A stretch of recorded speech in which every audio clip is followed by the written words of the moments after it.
Hi, I'm Aubrey Going, and today we're going to talk about repetitive overuse, particularly in how it relates to therapists and body workers, but equally could apply to anybody who does a lot of hand or arm intensive activity, or even spends a lot of time sitting at a desk. So part of the problem is that we can get nerve compression or nerve sensitization in a number of different places. So there's quite a few muscles that are involved. We're going to look at the path of the nerve as it travels out. There's a group of nerves, 3 different nerve branches that come out of the neck that travel out between the muscles in the side of the neck. These are scalene muscles, underneath the collarbone, through the front of the shoulder, down through the arm, and eventually into the hand. So what we need to look at is which muscles are likely to be tight and compressing these nerve structures, causing sensitization, and then how to stretch each of them in turn. So first of all, we're going to look at the scalene muscles, these muscles in the side of the neck. There are 3, but we're most concerned with the front 2. So we have an anterior to the front, a middle, and a posterior scalene. Between the anterior and middle, there is an opening for the nerves that travel out and feed the shoulder and arm. This is called the brachial plexus. And this nerve cluster can become compressed as it exits between the anterior and middle scalene. So here's a very simple stretch. First of all, when we're talking about stretching, we're going to look at a concept developed by Aaron Mattis called active isolated stretching. And in this, we're only going to hold a stretch for 2 seconds. 1.5 to 2 seconds, Aaron would say. What we're going to do is bend the head to the side for just 2 seconds and come back. We can assist slightly. Now, the pressure I'm going to use here is very, very light. So I'm going to lean to the side and slightly increase the pressure. You can see I'm only using like 1 or 2 fingers. So lean to the side, 1, 2. I'm not counting the time it takes me to go into the stretch. I'm counting the time it's taking me in the stretch as my 2 seconds. 1, 2, and to the side again, 1, 2. Now, in this position, I'm catching the middle scalene because my head is in a neutral position. I'm literally just side bending. I'm laterally flexing. If I wanted to catch more the anterior scalene, there's a couple of different things I could do. I could either lean my head kind of diagonally, that I would go back as well as to the side. And now I'm feeling that a little bit more forward on my neck. Or I could rotate towards the side I'm trying to stretch. So here I'm stretching my right side. I'm going to turn my chin to the right and lean to the side. So either rotation or movement forward or back. So if I was stretching my middle scalene, I might go to the side. If I was stretching my anterior scalene, I might go back or turn into it and go back. Posterior scalene isn't going to affect these nerve branches, but if you have tension in your neck, it's good to stretch posterior scalene as well. So a simple way to practice and see where do you need to stretch on a given day is bring the head to the side, then bring the head forward a little bit, which is going to get the posterior scalene, then bring the head back and get the anterior scalene and see which one feels tight. Focus your stretching in that tight area. If 2 areas feel tight, stretch 2. If all 3 feel tight, stretch all 3. But it's important to be targeted. And the rotation will catch slightly different muscle fibers. So it's good to practice each of these little variations. If you always do a stretch the same way, you may always be stretching the same fibers. You may be missing portions of the muscle and so experience muscle tension or muscle pain despite the fact that you're stretching. So alternating positions within a stretch is oftentimes good. Not while stretching, but as you go into the stretch. So this is going to work the scalene muscles. Next, we want to look at the pectoralis minor. The pec minor can pull down the whole shoulder girdle, decrease the space between the ribs and the shoulder girdle, and cause some nerve compression again. So for this one, we can very simply bring the hands behind the head. We want to be careful not to push the head forward. You're going to bring your elbows back and then up to the ceiling. 1, 2, and relax. Back and up, 3, 4, and relax. Different people have different philosophies on stretches. Some people say you should hold for 15 seconds, 20 seconds, 30 seconds, a minute. I've heard up to 6 minutes for stretches. You can do that, but do it in 2-second increments. That way you're increasing circulation, you're avoiding kicking in any protective mechanisms, what we'd call a stretch reflex or myotatic stretch reflex, and so you're getting a stretch all the way through. Otherwise, the muscle is tensing for the first up to 17 seconds of your stretch, and so the effectiveness of your stretch is going to be greatly reduced. One of the muscles that I think is probably the most important to deal with is the bicep, and I think this is an overlooked muscle when it comes to its impact on the shoulder. We'll do a separate video on rotator cuff, and we're going to do a separate video on the biceps role in pushing the humeral head out of position. But for now, let's just look at how to effectively stretch the bicep. Because it's crossing 2 joints, we should be able to move either one in order to stretch the muscle. Unfortunately, our elbow, though, has a bony restriction. There's only a certain point that we can straighten to, so it's hard to stretch by using the elbow. But if we position the shoulder, we can stretch from the other end, and this will create a lengthening through the muscle. So for this one, what's important is when you're reaching back, bringing the arm into hyperextension, we want to be careful not to simply roll the shoulder, because then no change is actually taking place in the angle between my humerus, my arm bone, and my shoulder girdle, where this is attaching onto the scapula. So I need to stabilize my shoulder blade, and the best way to think of this is bring your shoulder blade back and down like you're putting it in your back pocket, and then you're going to reach back. Now we can do this in a number of positions. So I'm going to start off with my palm facing forward. Shoulder comes back and down, and I extend the arm, 1, 2, and relax. 3, 4, and relax. 5, 6, and relax. And so on up to the desired number of repetitions.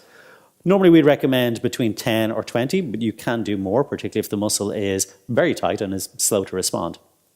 I can change the focus and start working different fibers within the muscle by changing the position of my hand. So now my palm is in towards my side, shoulder blade is back and down, and I extend again, and it will feel slightly different. Sometimes even if the fibers that I'm stretching are tighter, I'll actually experience less range of motion. I can turn my palm forward and do the same thing. And with this, I can even bring in a little bit of finger and wrist extension. I'll feel this down into my forearm because I'm stretching a whole fascial train. You can try turning the palm out, palm forward, palm in. And like we were talking about with the neck, it's not necessary to do all of the permutations. We don't have to stretch in all of these multiple positions, but when we are stretching, it's good to go through each of these positions and see where feels tightest. Stretch in that position. That's going to target the most dysfunctional, the tightest portion of that muscle and achieve the greatest benefit and outcome. So that's stretching bicep. There's then the forearm muscles, and there's a way to do this without compromising the wrist, because a lot of people who are suffering from repetitive strain can get things like carpal tunnel syndrome. And carpal tunnel syndrome is not always solely to do with what's happening in the wrist. It's usually sensitization from multiple points of nerve compression that causes the irritation that produces symptoms. If you stretch each of these sites, you'll help to reduce the symptoms. Unfortunately, a lot of stretches that are given for carpal tunnel will irritate the median nerve as it passes through the tunnel, or can compromise the position of the carpal bones. So here's how to stretch your wrist flexors to help reduce compressive force and tension, to stop pulling carpals out of position in such a way that doesn't compromise the nerve and doesn't potentially push a carpal out of place. So how we're going to do this is we're going to use one hand to decompress. I'm actually going to traction my wrist, and with the other hand, I'm going to actively use my extensor muscles to reach down, which is going to lengthen my flexors. So this has two benefits. First of all, the decompression portion, as I pull on the wrist, is going to prevent any irritation. It's going to decompress the carpals, which is a good thing. Normally they're too compressed. But as I use my extensors, the nervous system's control of muscle tone means that if these muscles are contracting, these ones must lengthen. I'm going to use my left hand in this case. My thumb is going around the back of my wrist. My fingers are going across the thenar and hypothenar, the heel of my hand. And I'm going to decompress. I'm pulling the hand, my right hand away, and then I'm going to reach towards the floor. 1, 2, and relax. Decompress. 3, 4, and relax. And again, we can do this really a minimum of counting up to 10. I usually recommend counting up to 20. If it's maintenance and the muscles aren't particularly tight, 10 may be sufficient. If it's very tight, sometimes I'll go up to 60 seconds, 30 repetitions. So this decompresses the wrist and stretches out the muscles, and as we said, activates the opposite muscles, which helps to balance out tone between these opposing muscle groups. Sometimes people would say, if I've got good range of motion, how can I increase this? You can lever gently against something to increase your range of motion, but be cautious that you don't use too much pressure. Like when we were stretching the neck, it's really only a couple of pounds of additional pressure. So it's very, very gentle, not going to the point that you suddenly feel a strong stretch, because once again, we don't want the muscles to start protecting and start tensing up. Then they're not lengthening. So once we've done this stretch, we could bring in something like an object. We could use a table or something like that we lean against and get a small bit more stretch. For the fingers then, what we're going to do is maintain a fairly neutral wrist, and you're going to actively again reach back. So you're using the extensor muscles, and you can use the other hand this time to slightly deepen the stretch. If you're hypermobile and your fingers are bending way back, you may not need this stretch. But if you find that you've restricted range of motion, this may be a useful one, as this is going to stretch the finger flexors, both the superficialis and profundus in the forearm. So as we stretch these muscles, We want to try and create length. We want to try and activate their opposite. And sometimes you'll feel this. I'm feeling this a little bit more in my palm. All that means is that that's where the tissue is a little bit more adhered. Adhesion is when structures that should be separate become stuck to each other. It's important to move in a variety of ways to try and free these out. If you want to do more detailed stretching, you could go one finger at a time.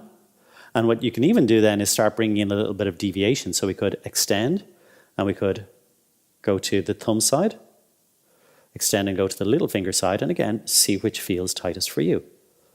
This is going to stretch out the fibers that are coming in at an angle, what we'd refer to as pennate fibers. But it's also going to stretch some of the small intrinsic muscles in the hand, some of the little umbilici muscles that will help the fingers to either spread or pull together. So sometimes you'll find one direction more than another is giving you more resistance. That's the direction to stretch in. And you'll usually find, because these are our strongest fingers, these two are probably going to be the most restricted. Usually the little finger will have the greatest range of motion because it doesn't do much of the powerful movements of gripping. Other stretches that you can do that are helpful as well. We talked about the flexor-extensor balance, but sometimes you might be doing work where you are deviating your wrist to one side or the other. And you'll feel this because if we stretch this way, again, we're actively bringing the hand towards us and just deepening the stretch a little bit. Now I'm actually getting the little finger side, what we call the ulnar muscles. We have a flexor and an extensor. So we have flexor carpi ulnaris on this side and extensor carpi ulnaris on this side. But when those two work together, we get this ulnar deviation. So if you do a lot of work in this direction, you may find that these muscles are tighter. Or if you're doing a lot of massage movements, you may be pulling in and the radial side is tighter. So our flexor carpi radialis and our extensor carpi radialis may be causing too much radial deviation, in which case we can go the opposite way. Push the hand away and slightly deepen the stretch. Push the hand away and deepen the stretch. One of the ones that I do most frequently then is getting a little bit more into joint mobilization. So if this is something you're comfortable with, go ahead. You're doing it on yourself, so there's no issue of scope of practice. What I would usually do is interlace my fingers, use my left hand to decompress the carpals on my right. So I'm decompressing and then gently mobilize. Move the wrist around, and this should not be painful. All we're doing is creating a bit of space and movement.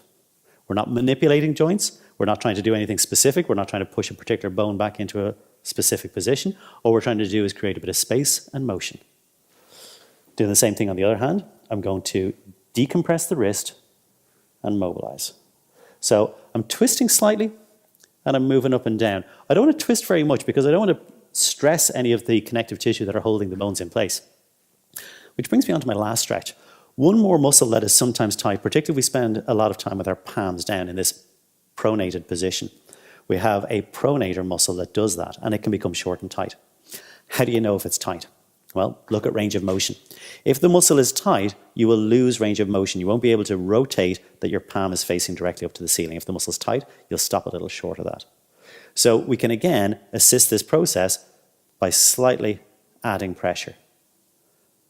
Now, how I'm going to do this is I'm making sure that I'm gripping the radius and start of the carpals. I don't want to hold at the hand. I don't want to hold up here because then as I twist, I'm actually torsioning the carpals. And that has a potential for maybe displacing, pushing a carpal out of position. Not dislocating, but pushing it out of its ideal position. It might lose its centration, its central position where it should be. So I'm going to hold on the thumb side, but I'm on the forearm. So I can supinate and deepen the stretch. Supinate and deepen the stretch. And again, it's only a couple of pounds of pressure. It's not a very strong overpressure. But the reason we may need this overpressure is if this muscle has become tight, its opposite may be weak and not able to fully stretch it out. So our supinator may be a little bit weak and inhibited. So as we shorten our supinator, stretch our pronator, we can just deepen that stretch a little bit. And again, it's just going to be a 2-second hold and relax. 2 seconds and relax. Now, there are other various kind of functional exercises you can do that are very useful. I always think about if you're going to spend 40 hours a week in this forward flexed position, you should at least spend 4 or 5 minutes in the opposite position. So another very good exercise, it goes by a number of different names. As I learned it, it was called a wall angel. So you're going to get your client to stand by the wall, or you can do this yourself. You're going to put your hips against the wall, your shoulders, your elbows, and your wrists. You're going to try and tuck your chin ideally so we're not looking up and get the back of your head against the wall. And then we're going to just do angels, up and down. And this helps to stretch out the tight muscles in the front, but also engage the weak muscles in the back to help provide stabilization and support to improve our posture and improve joint function. This is intended as a general guide rather than specific targeted therapy, but it is looking at some of the potential areas that may be irritating nerves as they travel from the spinal cord down into the fingers and hand. If you are getting any severe or consistent symptoms, be sure to consult a healthcare professional. Make sure that there isn't some underlying cause that needs to be addressed. So I hope that you enjoyed this short video on stretching for therapists. And if you do have any comments, please leave them in the comment section, or you can email us at info@hcd. If there's more stretches you'd like to see or structures you'd like to see us focus on, be sure and get in contact with us. You can also find a lot of information on our website. We have our YouTube channel that has a lot of our past videos as well. If you found this one good, you can take a look at some of those. And we also deliver seminars both here in Ireland and around the world. So check our website for dates and courses that are coming up. Or if you'd like us to travel to you to deliver a seminar, be sure and get in touch. Thanks for watching.